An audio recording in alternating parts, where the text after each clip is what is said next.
Good morning, good afternoon, good night, good evening, wherever you are. I am Althea Walters of the Focused and the Fulfilled podcast. Now, today, my special guest is STACY Johnson.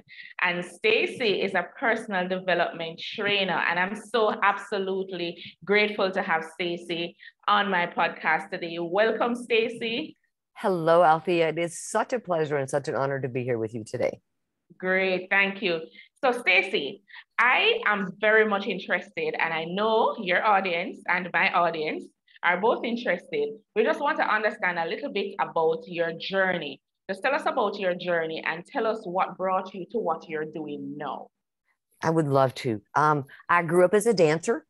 I spent my entire young life as a dancer. My mother was a dancer. My father loved to dance. So my whole world was filled with dance when I was a young girl, right? Competitions and glitter and costumes and classes. And we loved music. And as I grew up, loved that gauge. I taught dancing for so long, and then had a huge pivot in my life and ended up closing my dance studio. And I went to work for the state of New Mexico as a family services specialist. And my job in that family services specialist realm, I did adults and adolescents with behavioral health and substance abuse. And I really kind of got into that niche of, everybody's got a dance to dance. And everybody's got a thing to do. And the rhythm is different for everyone. Everybody's family has a rhythm that works for them. And so I learned very on that my job was not to roll into the family and get them to dance to my song, but it was to get the family to hear theirs. And so that they could come together and they could heal as a family. And I did that for about 12 years. And then my husband and I decided it was time to trade the first half for the second half. We had grown kids and grandbabies, and he'd worked for the same company for 47 years. And so it was our turn to do something different. So we relocated to the state of Texas so he could kind of live out his bucket list and finish out a retirement, and we could start this new world. And I thought, now how am I going to touch the world from here? And so I went to, got an international certification as a coach and trainer. And I have just really loved that path because it gives me an opportunity to grow the kingdom, to help people grow and become what they're supposed to be. So we get to watch their dance. And that's magic for me. That light in their eyes when they go, I can do this. I got this. I can. That was my favorite thing about teaching dance in all those years was that one little girl that said, Miss Stacy, I just can't. And when she would finally get it and her little eyes would light up and she'd go, I can. That right there. Yeah. Yes. And that joy for you. Yes. And so to see that joy in them is joy for me. And so this being able to be a trainer and a teacher and help people just find their journey, just find their magic and find their dance and believe in it is, I get to see that joy over and over again. And so, that's what I love the most about my job is bringing people to that place. Lovely. I love that story. Stacy, guess what? What? I love to dance as well. Oh, I love to dance. Me too, girl. Me too. And life is rhythm, right? It is rhythm. And we are life. Yeah. So that means we all got a rhythm. And once you find your rhythm, the rest flows. But it's finding your own song. Yeah. Exactly. And so I like this conversation about helping people to find their rhythm, to dance their dance, to find their magic. I mean, you using your gift of dancing, history from growing up and just helping people to become, you use the words, helping people to become who they are meant to be. Amen. Yeah. Everybody's got a journey. I think one of the things that we get trapped into sometimes as coaches and trainers is that we get this expectation that you got the picture, right? I'm the coach, I got the picture. And that their job is to roll in and to make everyone see that very same picture. Well, that's not even reality because you and I don't look at life through the same lens.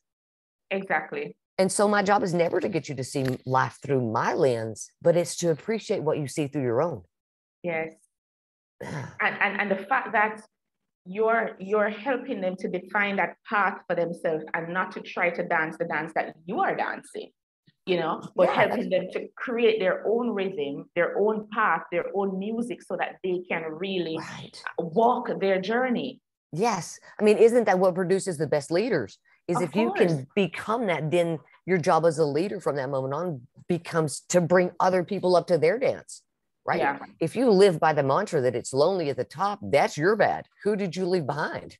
Exactly. Right? Because a good leader brings multitude of people up to take their place. Yes. What are some of the difficulties, some of the challenges when you are helping people to like find their rhythm and to find their path and to dance their dance? What are some of the challenges that you realize that some of these people are having, why it's so difficult to dance their own dance?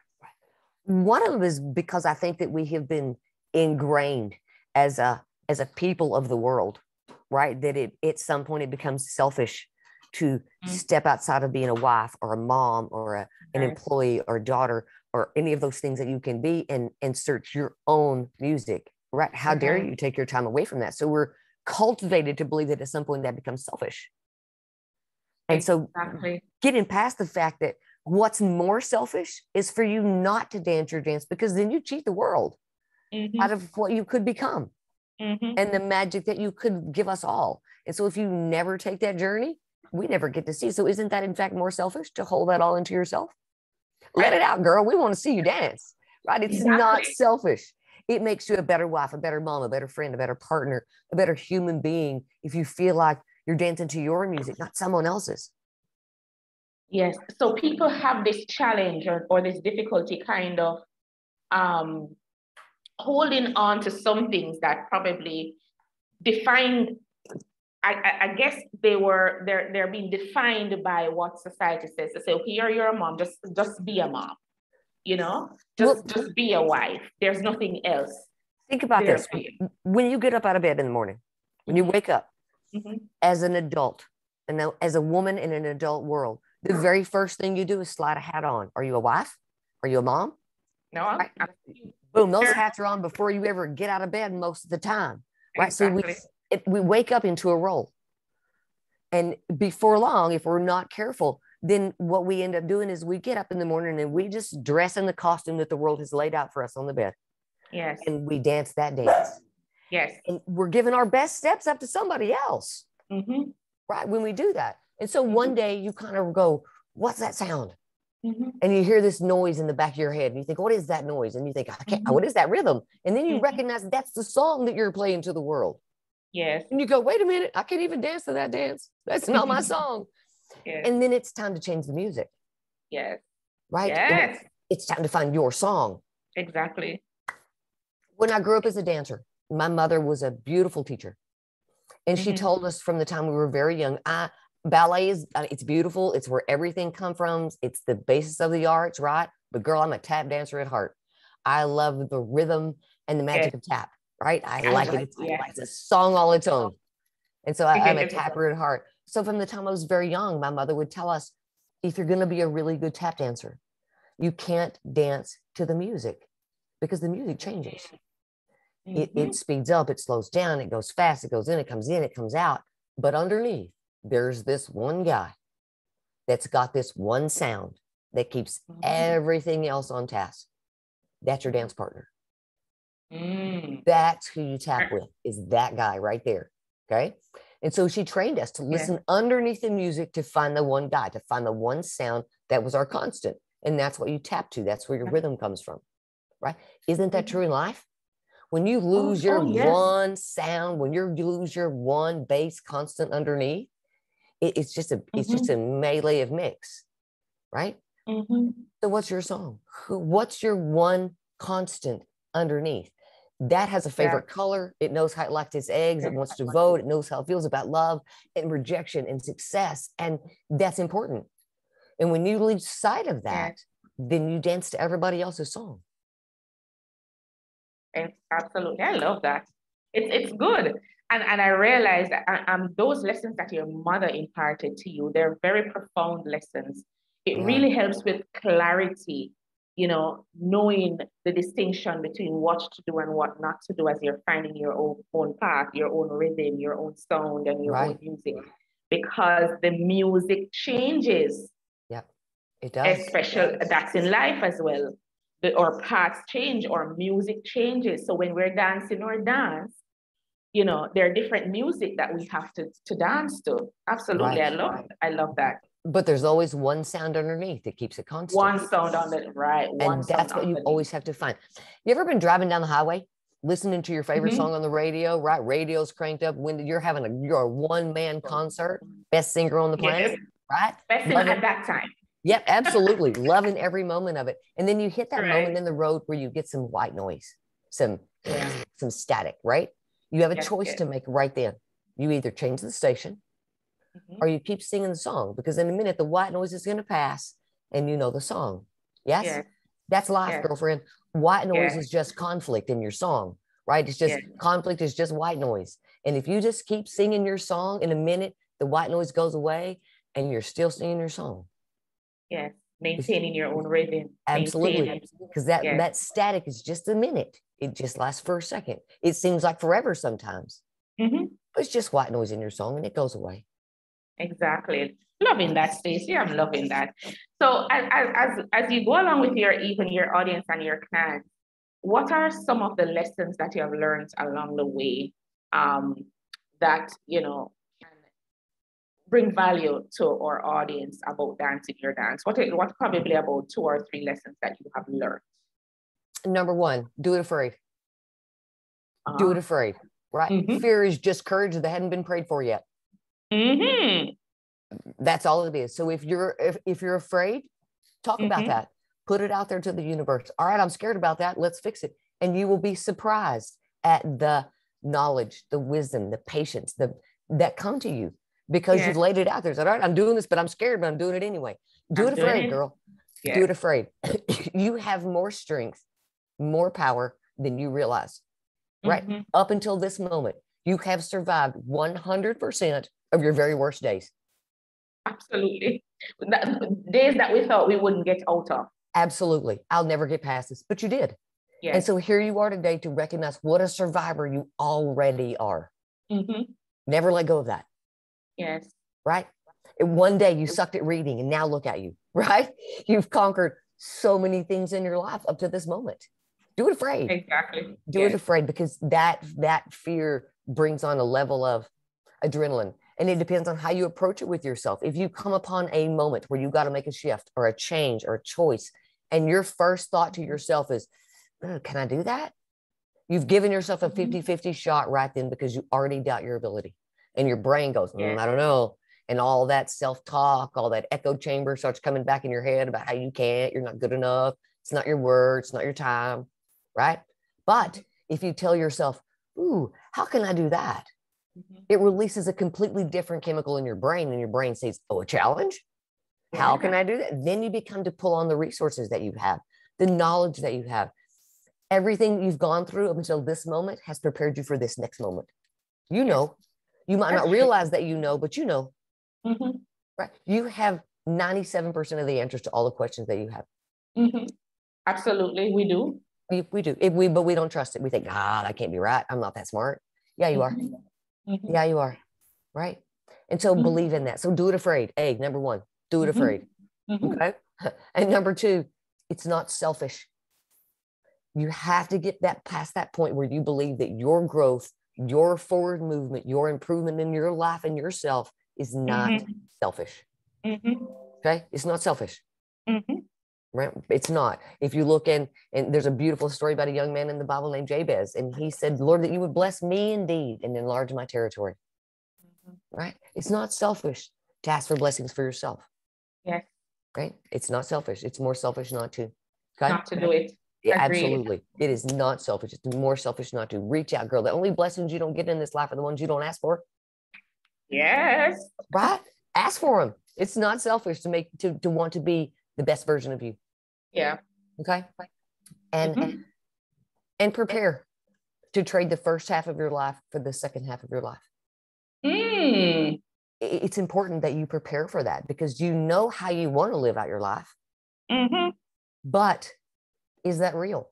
There's a reality versus expectation world that we exist in. And if you don't prepare your life for the second half, it gets there and you're not ready, or you're not prepared, or it's not going to be like you planned because you didn't take care of that while you had a chance. That's deep. We got so many things are going to happen in the second part of your life that you don't expect. And if you're not prepared for that, I mean, watch your parents, watch the people around you. Think about, where do you want to live 20 years from now? Where do you want to be when you're at that point?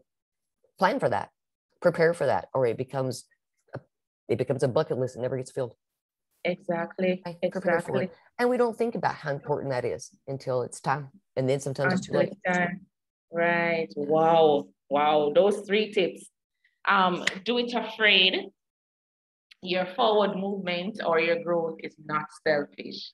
And my favorite one is, let me get it properly, prepare to trade the first part of your life for the second part of your life. Amen. Now, when I hear it that way, I'm like, whoa, I think I need to start doing some serious preparation. Because as you say, we don't think about these things until the time is then. And when it's that time, when we're in the second part of our life, it's already too late sometimes. It's already too late. It's already too late. So I totally appreciate those very 3 important tips that you have shared, and trust that our audience away with so much value. I mean, we could have gone on to talk about this preparing for the second part of your life for a long time, because that interests me so much. But it's great. Dancing your dance, finding your rhythm, and finding that one constant rhythm that is going to keep you going is so important. Making sure that you also are not thinking that what you're doing for yourself is selfish. Many times, I believe that is one of the things that hold most of us back. We don't want to show up too much, so we start to shrink ourselves. Our true potential doesn't show. You also mentioned earlier that, look, the world needs to know your talent. I mean, you didn't say it in those words, but that's exactly what you said. The world needs to know your talent, your gifts. The world needs you. They do need you. And there's plenty of room for your idea. There's plenty of room for who you are. I mean, think about it. A long time ago, some guy got tired of his coconut falling over. So he found a log and he put a board on top of it and he made a table. And now there's 17,000 different kinds of tables. Right. So there's room for your idea. If it comes to your thoughts, if you can see it, if you can hold it and you can sit with it, then possibly it's for you to do. Right. Like, I know that I don't spend any time thinking about what it's going to be like to put my flag on the top of Mount Everest. Right. I'm not doing that. I got no interest in that. Right. I don't want to hike the mountain. I don't want to be cold. That's not my path, but it's somebody's. And the person whose journey that is, from the time they're little bitty, they like the snow or mountains or hiking. And that builds within their world because that's part of their journey. Exactly. Yes. And so, and some of our ideas are not for us. Be a river, be a river versus a reservoir of your knowledge and information. Sometimes the ideas that you get are not necessarily for you. But if you never speak them, nobody gets to hear it and go, you know what? That's a great idea, because maybe it was for them. Yes. Right. That's great. And then we look at our lives so many times, and how many times do we say, why is this happening to me? Is it in fact happening to you, or is that happening for you? Exactly. So, Stacey, I loved all the things that you shared. I absolutely loved in terms of, how your journey started, and you were already walking your path. You have just evolved in terms of helping people know to find their own dance. Amen. And so that is something that, we need more persons like that, like yourself, to help people to find their dance, find their rhythm, encouraging our audience to do it afraid, making sure that, the things that they're and also preparing for the future ahead. Now, Stacey, as we're moving along and we're closing, just tell us a little bit about the business that you do and how can we find you? Absolutely. I run a personal consulting firm called Enlighten Up. Okay. You can send me an email. That's the easiest way to get a hold of me. I'm at enlightenup.stacyj, and it's STACY and letter J @gmail.com. Okay. Reach out to me if you want to talk, if you need to visit, if you need a friend, if you want to shoulder, if you want to grow, if you want to dance your dance. I'll help you. I will come alongside you where you are, and we will dance it together until you find your rhythm. Okay, absolutely. Okay? Absolutely. Great. I work with individuals, I work with families, I work with groups, I work with companies, I work with communities. We really focus on the legacy that you leave behind and the power of your influence, and how much power you don't recognize you have just by the presence you make in the room or the words that you say. And we all have that ability, right? Anybody, if you encounter human beings, you have the ability to make it a positive or negative experience. Yeah. They will remember 7% of what you say and 93% of how you made them feel. Great. That's so true. And so that's what we do. We really help you to own that integrity, talk about the legacy you want to leave behind. What's your story? Because that's where the music comes from. That's the words to your song. Yeah. Is that legacy that you build, right? That story that you leave. So that's what we do. Great. Please reach out to us anytime. We would love to come alongside you. Okay, great. Absolutely. Thank you for that. And I'll also put it in my comments that so persons can reach you. So Stacey, it was an absolute pleasure speaking with you, having you on the podcast today, speaking about dancing your dance. I love the conversation. There are some tips that I'm taking away even for myself, but it has been absolutely great. So thank you again for being on the show. It was such an honor to be here with you, and all the way from Jamaica. I just wish wellness, safety, blessings for everyone. If I can ever serve you in any way, please reach out. Okay, absolutely, will do. So thank you again. Thank you, everyone. Good evening. Good evening. Thank you so much.